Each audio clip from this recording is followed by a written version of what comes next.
আসসালামু আলাইকুম, আমি শিমুল আবার আপনাদের মাঝে নতুন একটি ব্লগ নিয়ে হাজির হলাম।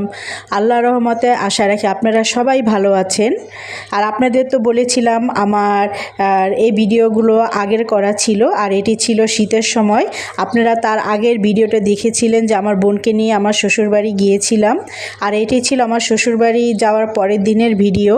আমার বোন এবং আমরা সবাই মিলে বিকেলবেলা নদীতে ঘুরতে গিয়েছিলাম, আর সেই ঘোরার ভিডিওটাই আপনাদের সাথে শেয়ার করছি।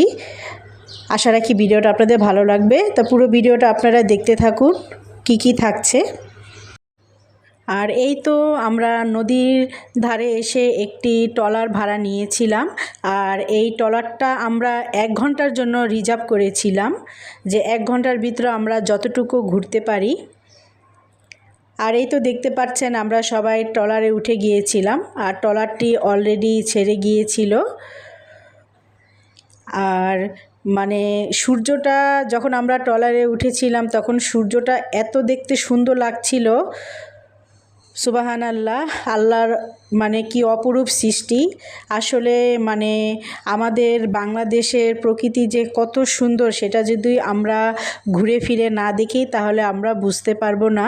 আমরা মনে করি যে বাংলাদেশের বাইরেও প্রকৃতি মনে এর চেয়ে সুন্দর। হ্যাঁ, অবশ্যই সুন্দর, কিন্তু আমরা আমাদের দেশ মানে বাংলাদেশের প্রকৃতিটা আমরা আগে দেখার চেষ্টা করব। আর যার যার দেশের প্রকৃতি তার তার কাছে অবশ্যই খুব ভালো লাগে। আর আমাদের দেশ যেহেতু 6 ঋতুর দেশ, 6টি ঋতুতে কিন্তু আমাদের এই বাংলাদেশ এক এক ঋতুতে এক একটি রূপ ধারণ করে। সেটা কিন্তু আপনারা কোথাও বাইরের কোনো কান্ট্রিতে গেলে সেই 6টি ঋতুর মানে যে অপরূপ সৌন্দর্য সেটি কিন্তু পাবেন না, যেটা আমরা বাংলাদেশে পেয়ে থাকি। আর এই তো ট্রলারটিকে আমরা একটি চরে নামিয়ে দিলাম, যেহেতু তখন শীতকাল ছিল। শীতের সময় কিন্তু নদীর পানি খুব কম থাকে, এবং নদীর পানি কম হওয়ার কারণে নদীর মাঝে মাঝে চর পড়ে যায়। তেমনি একটি নদীর মাঝের একটি চরে আমরা এসে নেমে গেলাম, এবং চরটি এত সুন্দর লাগছিল, মনে হচ্ছে একটি দ্বীপে নেমেছি আমরা। আর চরটির সিনারিগুলো আমি আশা রাখি আপনাদেরও খুব ভালো লাগবে। বিশেষ করে দূরের সূর্যটা যে মানে কি অপরূপ লাগছিল, সেটা হয়তো ক্যামেরায় সেই রকম আসেনি, কিন্তু বাস্তবে দেখতে মানে কি বলবো, সেই ভাষা আমার নেই। আর এই চরে নামার পর দেখতে পেলাম যে হঠাৎ করে কাশফুল। আমার জানা ছিল না যে শীতকালেও কাশফুল দেখা যায়। হয়তো বা দেখা যায়, সেটি হয়তো আমি দেখি নাই। তাই কাশফুলটি দেখে আমিও খুব অবাক হয়ে গিয়েছিলাম। আমি সবাইকে বলছিলাম যে শীতেও কি কাশফুল দেখা যায় কি না। তখন তারা কেউ সঠিকটা বলতে পারেনি, যেহেতু আমাদের কারোই জানা ছিল না যে শীতকালেও কাশফুল ফোটে। আর এই তো আমার ননদের ছেলে, তার একটাই ছেলে, এটা আমার ছোট ননদের ছেলে। আপনাদের আগের ভিডিওতে তার সাথে পরিচয় করে দিয়েছিলাম, সাফিন। সে কাশফুলটা নিয়ে এসে মানে ক্যামেরার সামনে দুষ্টুমি করছে, আর সাথে সাথে আমার 2 বোনের ছেলেও করছিল। আর তারাও কিন্তু খুব এনজয় করছিল।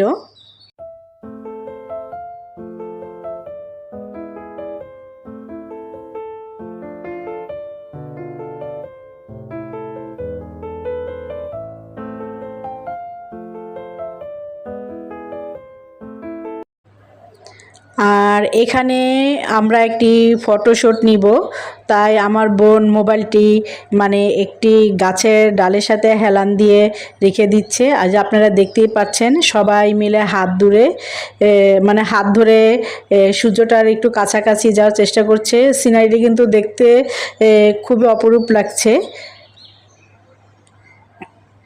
যে তারা পিচ দিয়ে ব্যাক করছে, আবার সামনে ফিরে আবার মোবাইলের কাছাকাছি আসতেছিল। তা আস্তে আস্তে হঠাৎ করে আমার ননদের ছেলেটা মানে পড়ে যায়। সেটা দেখে আমরা খুব মানে এনজয় করছিলাম। আর এই তো আমাদের যেহেতু ট্রলারটি 1 ঘন্টার জন্য রিজার্ভ ছিল, আপনাদের আগে বলেছি, এই চরে এসে অনেকখানি সময় আমাদের চলে গিয়েছিল। তা আবার আমরা ট্রলারটিতে ফিরে যাচ্ছি, কারণ নদীটা আরেকটু কিছুক্ষণ আমরা ঘুরবো। তো সবাই মিলে আমরা আবার ট্রলারে উঠে যাচ্ছি।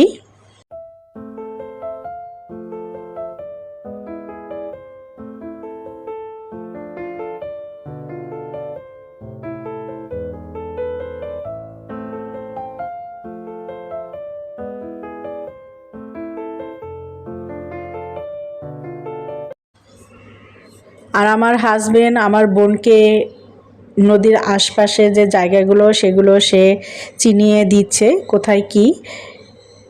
আর এই তো দেখতে পাচ্ছেন মানে কি অপরূপ সৌন্দর্য প্রকৃতির। আমার কিন্তু বরাবরই গ্রাম, প্রকৃতি, নদী, সাগর, পাহাড় সব কিছুই ভালো লাগে। আর আমি যেহেতু ঢাকায় থাকি, আমার এই শহরের জীবন মোটেও ভালো লাগে না, কিন্তু করার কিছু নেই, বাধ্য এখানে থাকতে। যেহেতু এখানে স্বামীর কর্মস্থল, ছেলের পড়াশোনা, তাই এখানেই থাকতে হয় বাধ্য হয়ে। কিন্তু মাঝে মাঝে মনে হয় এই শহরের জীবন, কোলাহল জীবন ছেড়ে সেই গ্রামে প্রকৃতির মাঝে আমি চলে যাই, কিন্তু করার কিছু নাই। ওই যে বলে না, ইচ্ছে থাকলেও উপায় নেই, সেরকমই আমাদের অবস্থা। আর এই নদীর আশপাশে আপনারা দেখতে পাবেন যে অনেকগুলো বালির বস্তা ফেলা। আর যারা গ্রাম দেশে এসেছেন বা এগুলো দেখেছেন তারা কিন্তু জানেন যে এগুলো কি। এগুলি হচ্ছে নদীতে বাঁধ দেওয়া বলে। বর্ষার মৌসুমে যখন নদীর পানি খুব বেড়ে যায় তখন কিন্তু নদীর পাড়গুলো ভেঙে যায়, তখন এই বালির বস্তা দিয়ে এখানে বাঁধ দেওয়া হয় যেন পাড়টি সহজে ভেঙে না যায়। আর পাড়ে ঘুরতে ঘুরতে প্রায় সন্ধ্যা হয়ে গিয়েছিল, তাই আমরা আবার বাসার দিকে রওনা দিচ্ছি। তো রওনা দেওয়ার পরে বাজারে একটি ফুচকার দোকান দেখতে পেলাম, ভাবলাম বাচ্চাদের সেখানে ফুচকা খাওয়িয়ে নিই, যেহেতু তারা বিকেলবেলায় তাদের কোনো নাস্তা করা হয়নি।